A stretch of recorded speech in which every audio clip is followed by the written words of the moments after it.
India கூட்டணி கட்சிகளிடையே ஒற்றுமை இருந்தால் மட்டுமே தேர்தல்களில் வெல்ல முடியும் என திமுக அமைப்பு செயலாளர் RS பாரதி தெரிவித்துள்ளார்.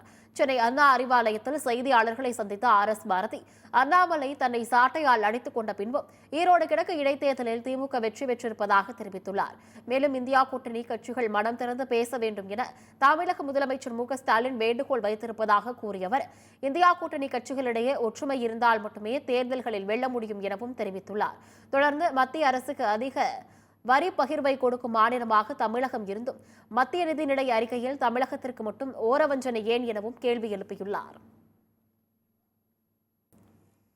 அண்ணா யூனிவர்சிட்டி பிரச்சனை கொண்டு வந்தார்கள், எல்லா டிவிலையும் போட்டு பேசினாங்க, பேட்டி கொடுத்தாங்க. அண்ணாமலை சவுக்கிலேயே அடிச்சுக்கிட்டாரு. இவ்வளவுக்கும் பிறகு 90,000 ஓட்டு வித்தியாசத்தில் திராவிட முன்னேற்ற கழகம் வெற்றி பெற்றது என்றால் இதுதான் மு ஸ்டாலினுக்கு மக்கள் பகுதியில் இருக்கிற செல்வாக்குக்கு எடுத்துக்காட்டு. இதை வரை எடுத்துக்காட்டு தேவையில்லை என்பது எல்லோருக்கும் தெரிஞ்ச ஒன்று தான். பாராளுமன்றத்திலே எங்களுடைய எம்பிக்கள் கேட்ட கேள்விக்கு நியாயமான பதில் சொல்லவர்களால் முடியவில்லை. ஏன் இந்த ஓரவஞ்சனை கேட்டால் பதில் சொல்ல முடியவில்லை. ஒன்றிய அரசு திருந்தாவிட்டால் உரிய வகையில் அதற்குரிய பாடம் புகட்டுவதற்கு திராவிட முன்னேற்ற கழகம் உரிய வகையில் நடவடிக்கை எடுக்கும். 2024 இந்தியா கூட்டணி ஒட்டுமொத்தமாக போராடினால்தான் வெற்றி பெற முடியும் என்பதற்கு டெல்லியிலிருந்து எல்லோரும் கற்றுக்கொள்ள வேண்டிய பாடம்.